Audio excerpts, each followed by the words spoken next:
Kalonzo Musyoka is the man that will send him back to Sugoi. Other people call you a sycophant. I want to assure them 2% will be a big task. This is beyond facts. Bwana Senator, people see you as very close to your party leader, Honorable Kalonzo Musyoka,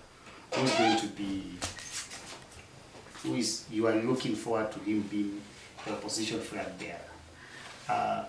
Your decision to run for governor, don't you think it is in conflict with the aspirations of the role that you play at the national politics and the role that you are destined to play as a key person in the Kalonzo's presidential campaign? Thank you, Ketavi. Now, the people that think I am, as you said, very close to my party leader, they have no idea how close I am to him. Please explain. I am very close without saying many things. Mm-hmm. We consult on a lot of things. Mm-hmm. We engage in conversations that I'm not sure how many people get to engage in those kind of conversations with him, especially on matters of leadership. Mm-hmm. As to the second link of your question,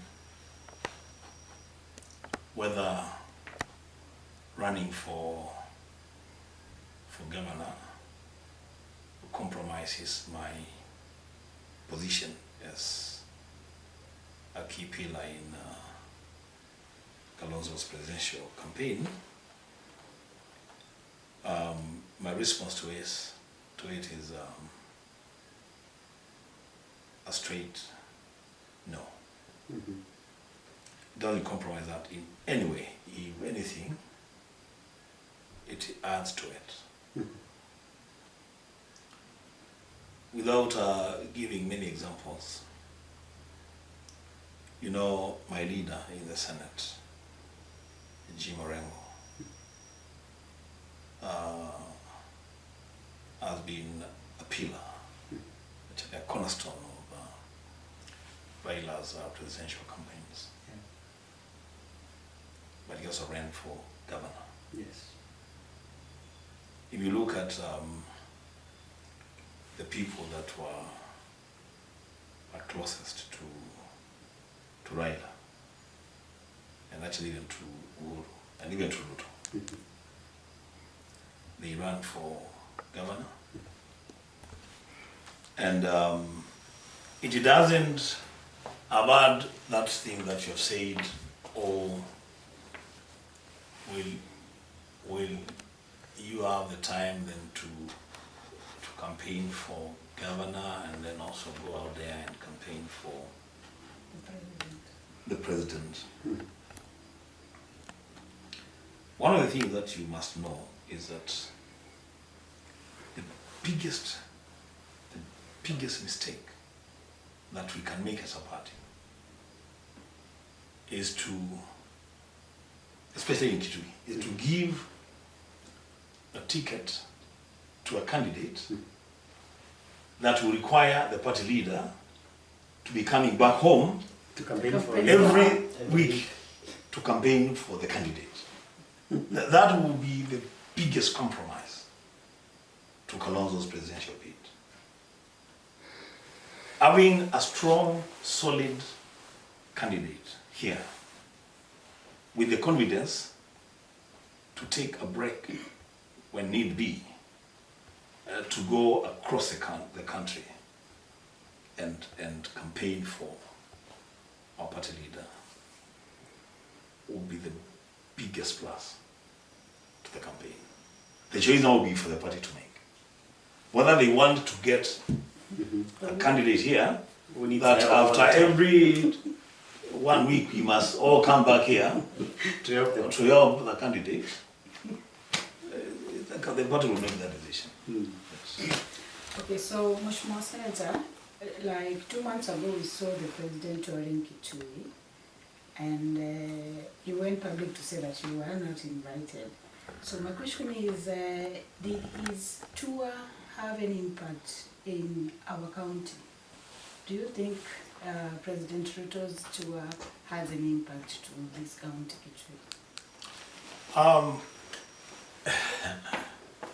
I don't know what I'm supposed to say about that, because you know, the president is the president of the republic. Kitui is a part of that republic. There are certain things he promised, quite a number of them outrightly out of touch, you know. I heard him talk about the NCU River, the bridge that will be completed by the time the February rains here, the bridge will be done.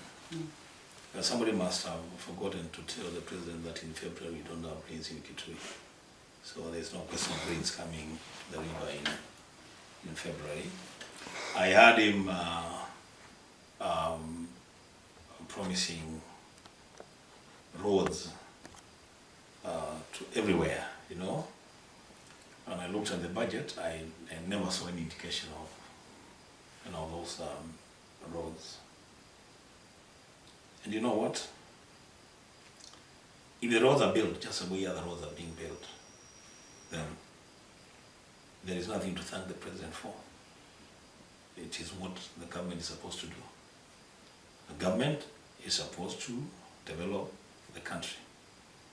So it's like you thanking me for debating in the Senate. I mean, what else am I supposed to do?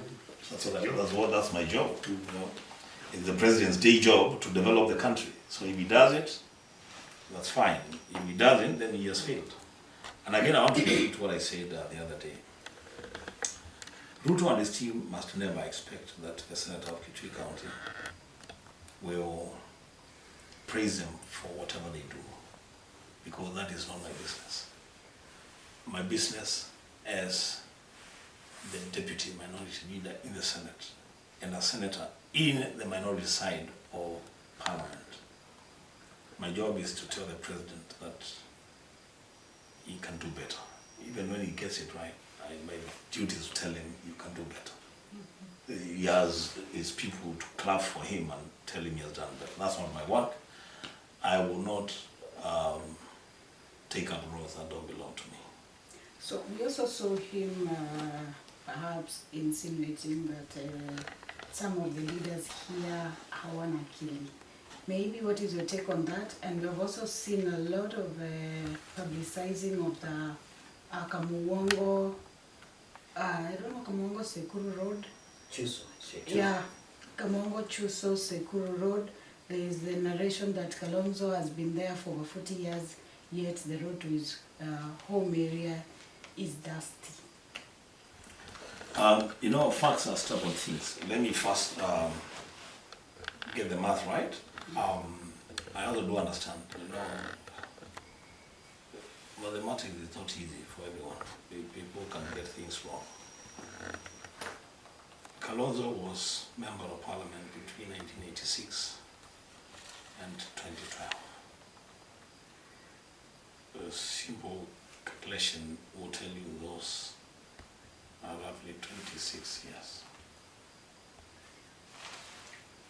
Ruto was in Parliament and in government from 1992 to date, 2025. That's more than 33 years. So between Ruto and Kalonzo, who has been in government longer? I mean, just simple maths. Secondly, I think Ruto is all confusing issues. Where people don't begin at the same level in terms of development.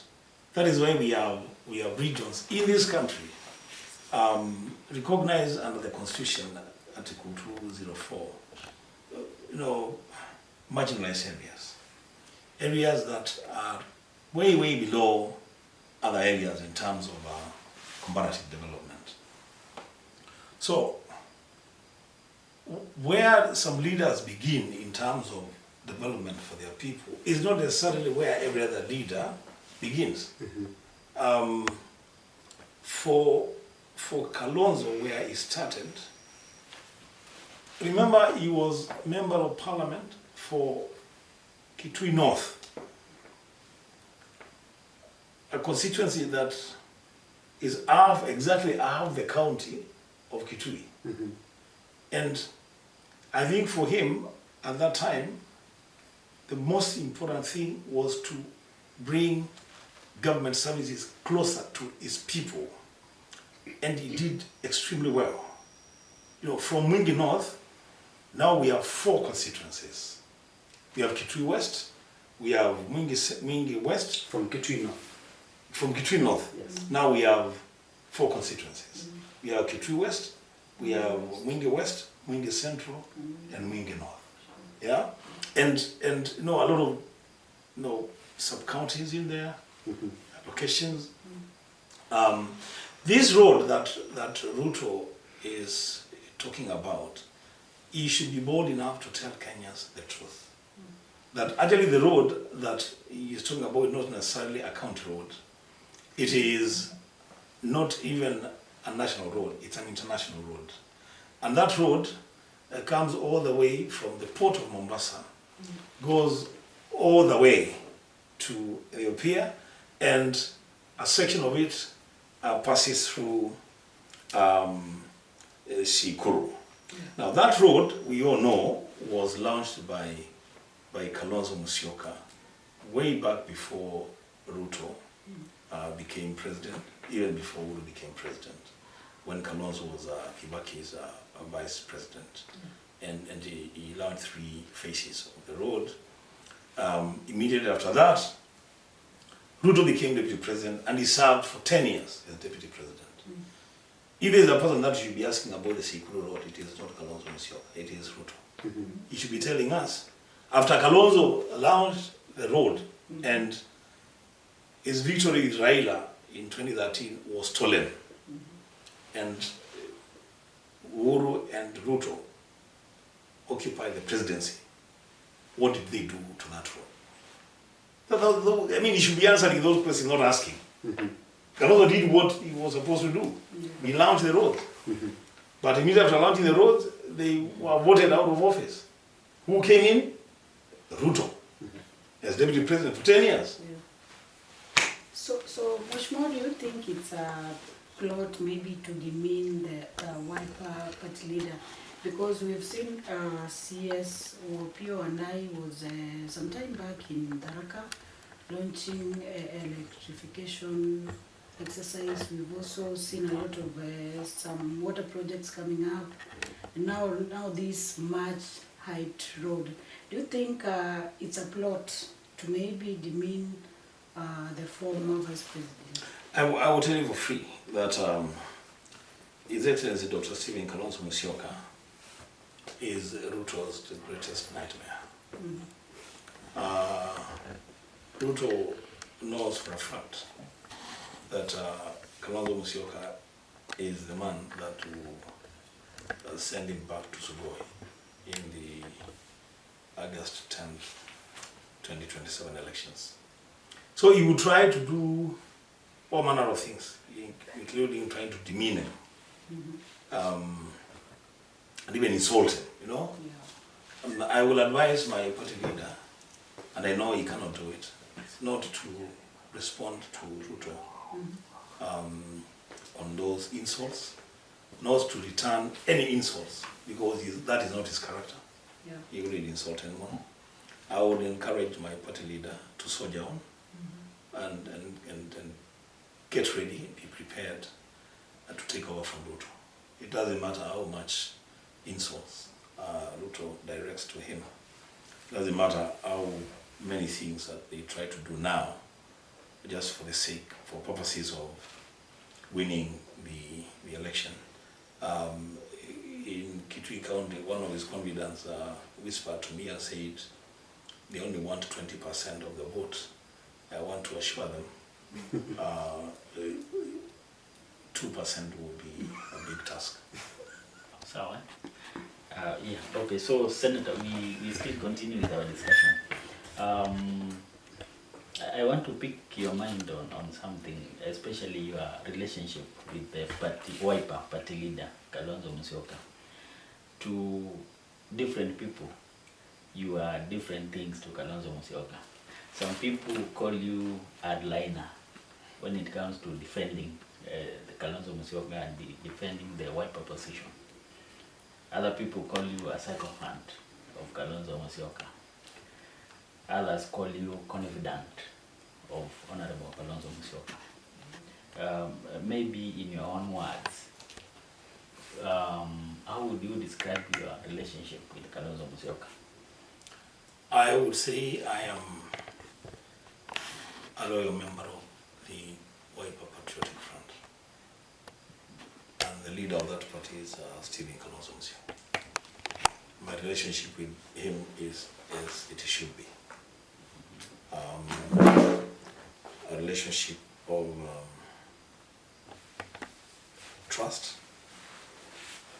And honestly, one thing I know about my party leader and the way I relate with him, as you say, different people will perceive it differently, but what I know is that he knows he can trust me.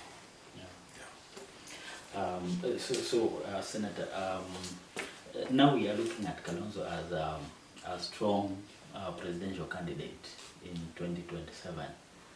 Actually, some voices say he will be the competitor against President William Ruto.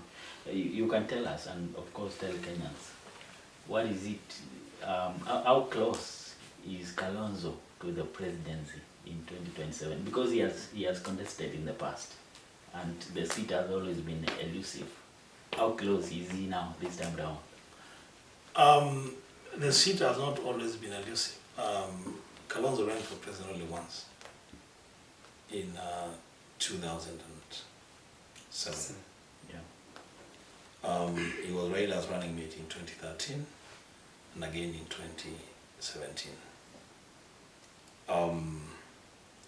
As to how close I think my party leader is to the presidency, I think I would say he already has 1 foot inside. He is clearly the man to defeat Ruto. And from my seat, I get the feeling that that Ruto knows it. He knows that Kalonzo is most likely going to send him home. You have not asked this question, but I will respond to it. And the question of then how do we get there? You know, how do we make sure then this dream is realized? And that's why I say to myself and to everyone who cares to listen to me, that the presidency is a serious contest. It is not something to be left to the works of a few people, or the presidential candidate and a few people believed or perceived to be close to him or near him, his confidants, his sycophants, his whatever. You know, this push is for everyone who believes in good governance. It's a role, there is a role for every one of us to play. In this race, I personally don't want to entertain a situation where there are some people in the game, you know, or playing the game and pushing the agenda forward, and then there are other people who are seated on the benches and they're asked to correct mistakes. Hey, you what you have done is not right. Hey, you. No. Everybody has a role to play. Let's get in there. Let's win this. As you've told us that Kalonzo Musyoka is 1 foot inside the presidency. I mean, winning the contests. The presidential race, the winner and the whole process is defined in law that the winner must garner at least 25% in how many counties? Half the counties. In your arithmetics, are you seeing a possibility of Kalonzo Musyoka garnering, satisfying that constitutional requirement? Not just within the yeah, sure. Thank you, Gitabi. As I told you, the presidency is not something that people just wake up and say, we are going for this thing. Mm-hmm. There's a lot of boardroom work that goes on in presidential campaigns. I can tell you for free, without giving you details, because I cannot give you details. Mm-hmm. We have not less than 30 counties where we are so sure we'll get at the very least 25%. Mm-hmm. 25% in 30 counties. Mm. At least. At least. The others will be getting 70, 80, 90. Mm-hmm. Yeah.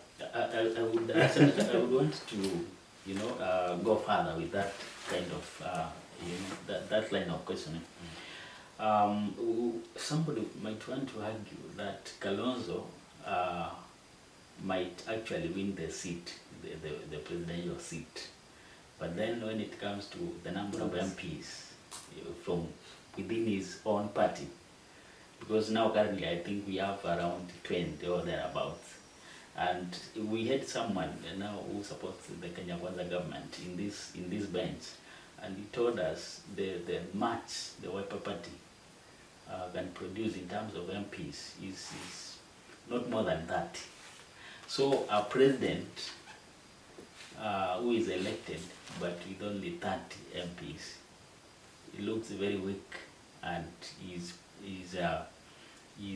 weak, and he's likely to be, he can easily be removed from office through impeachment or other ways.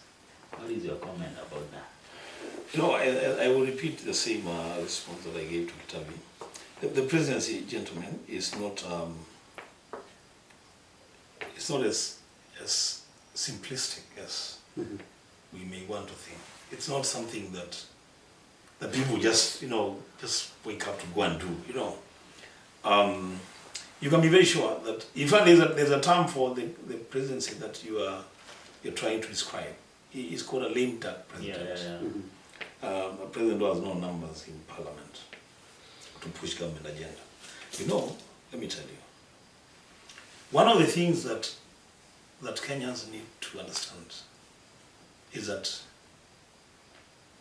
from where I sit, I look at Kalonzo Musyoka as probably the strongest political leader, party leader that this country has to date, and for good reason. Kalonzo Musyoka has not been a presidential candidate apart from 2007. In 2013, in 2017, in 2022, he has produced members of parliament bigger than parties that were running for bigger offices. Now, one of the things that we suffer from as a party is a situation where the biggest competition for us has been the coalitions that we have gone into. So you go into a coalition, and then you have your political parties in there, in the same coalition, who are also fielding candidates against you in your strongholds.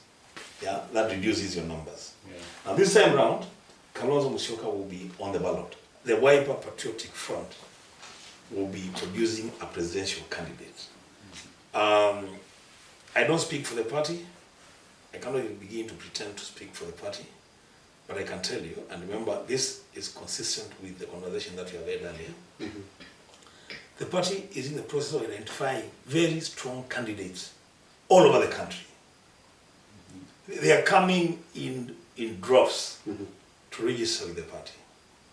So where I sit, and I could be ambitious, but from where I sit, with Kalonzo running as a presidential candidate, I don't see the Wiper Patriotic Front as an independent political party getting less than 100 seats in parliament. From where I sit. You know, and the seats are there. You know, I've said we've sat in boardrooms. People have burned midnight oil. You know, people have done the math. We have had conversations with those people.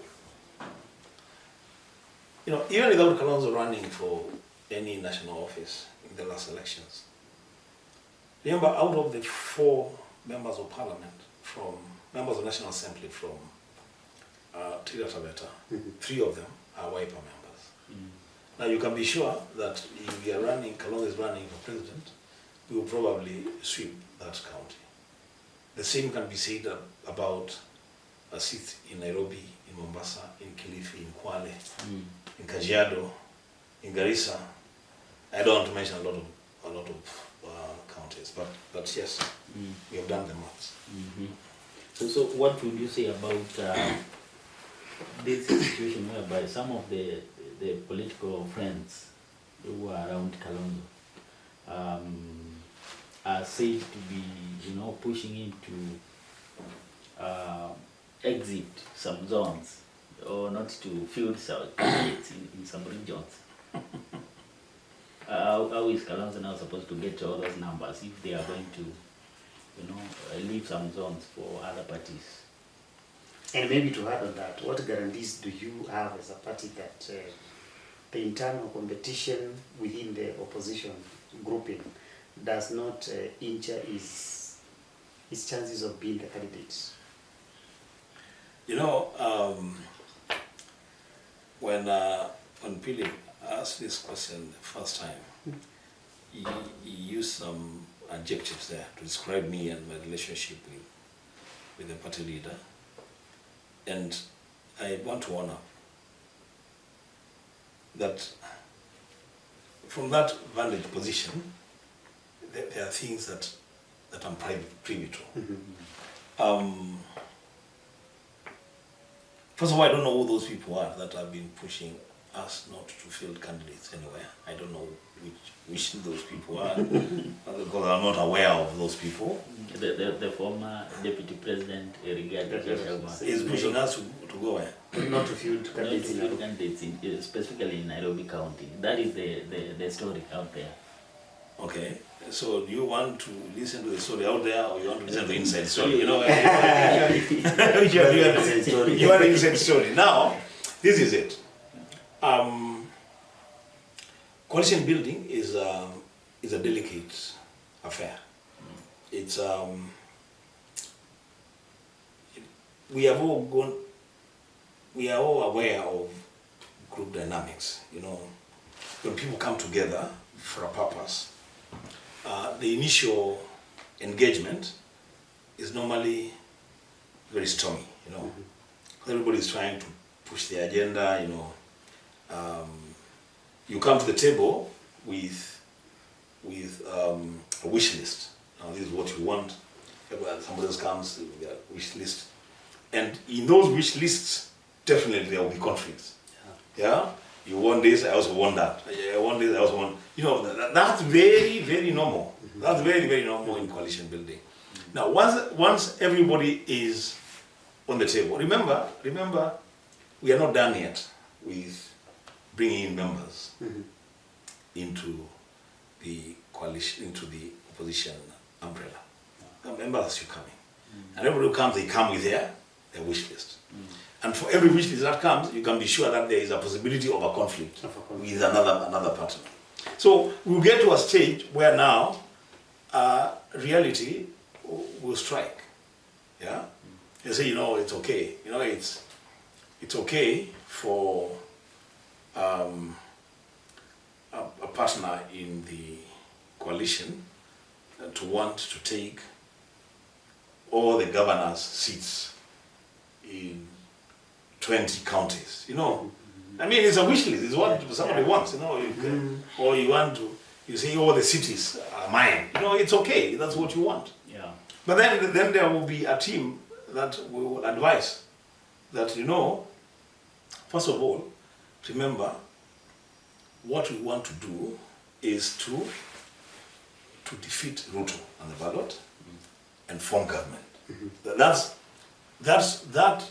agenda supersedes all others. Yeah. So if we identify that as what we must do, then we ask ourselves the next question, which is, how do we get there? What is the best route?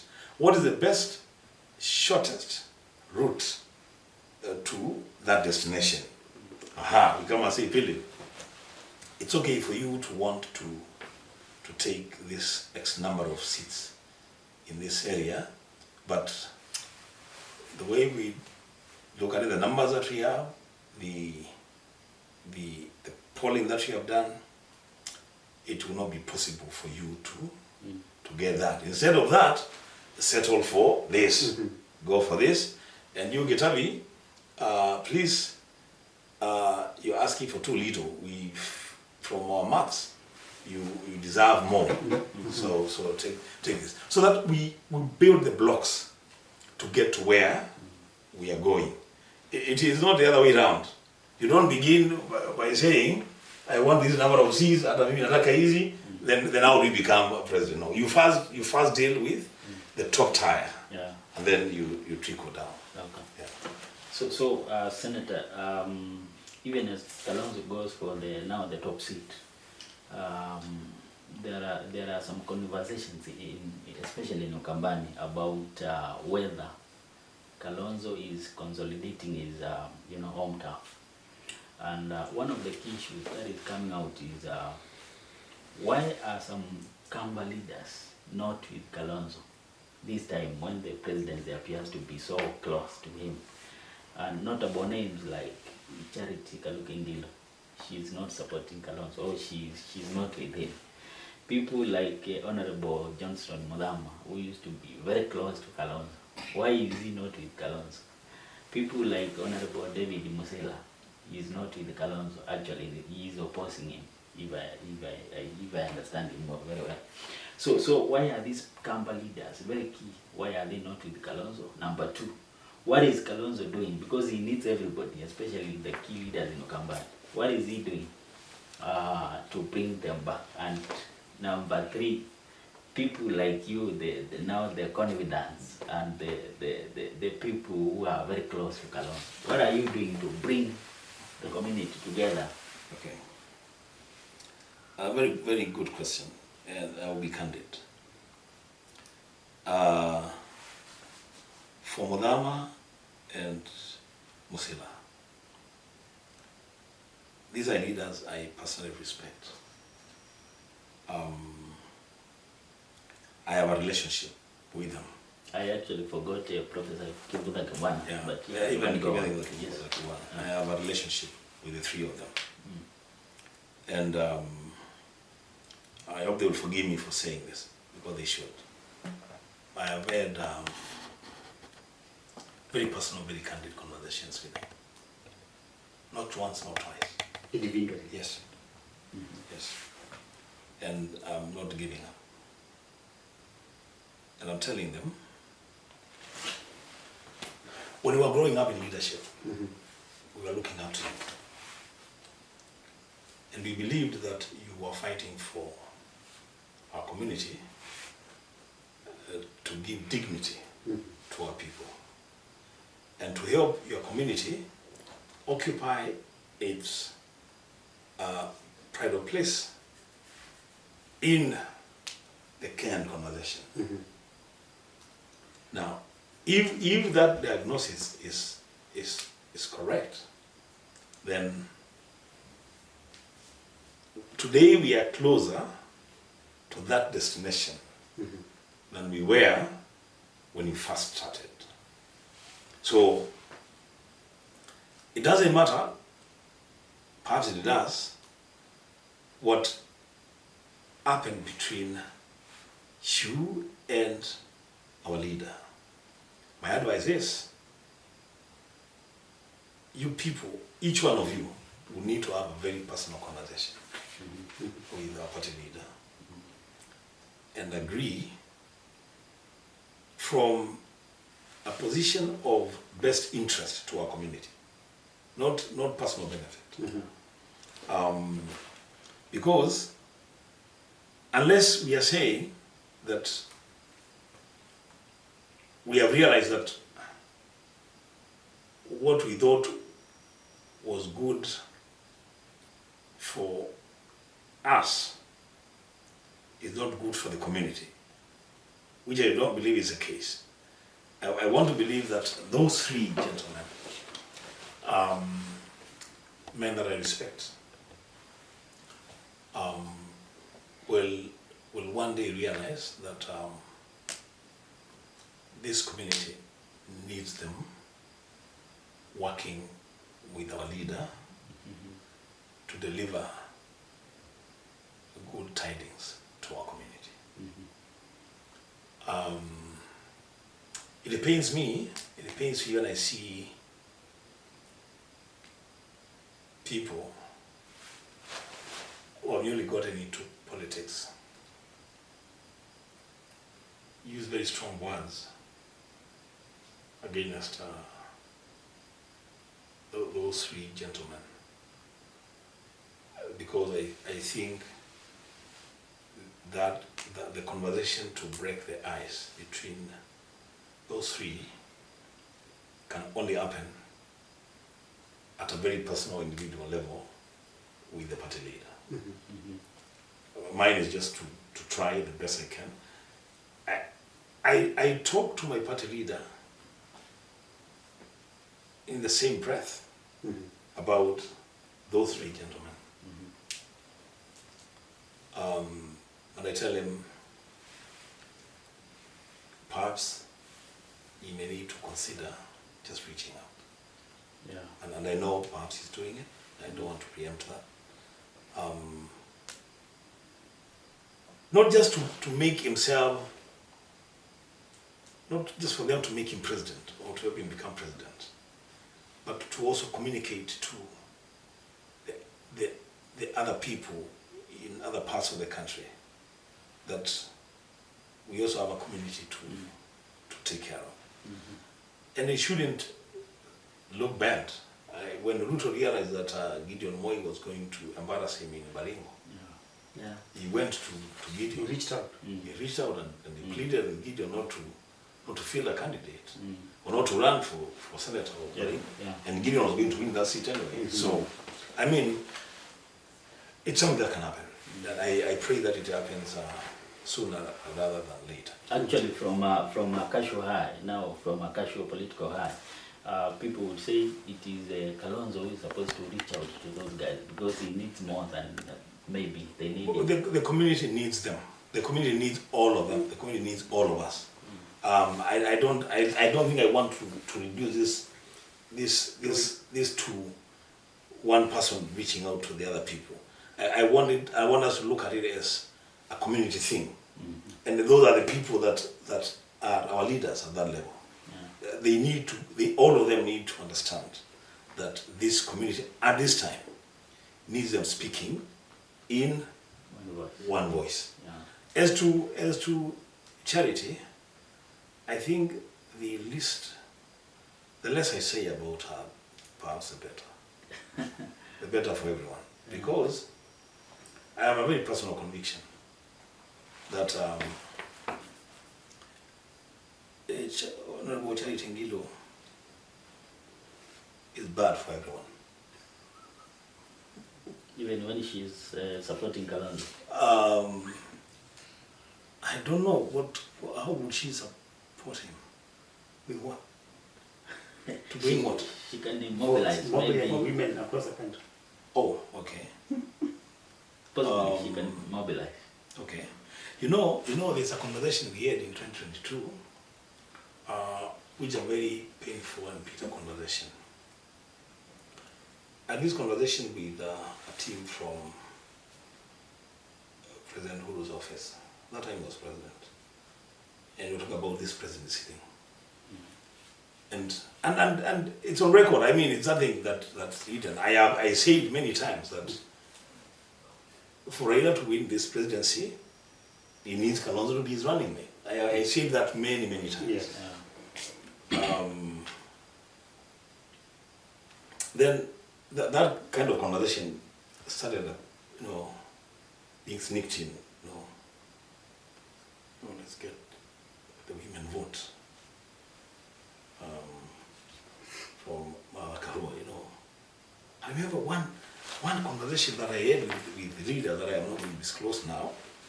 Very, very stormy conversation. In fact, we were four of us, and one of those guys, alinirushia mkono na akatoka akaenda. I was saying, people, we are just a few months to the election. Mm-hmm. The numbers are looking so good. Now you're coming here to tell me that we don't run Kalonzo with Raila. We run Kalonzo. We run Raila with Mother, because you're looking for the women votes and excitement. There will be excitement in this ticket. And I told them, good people, what are we looking for? Excitement or votes? Because here are solid votes that Kalonzo Musyoka has proved that he can deliver. Now you want to let go of those votes and run for something called excitement. Run after something called excitement.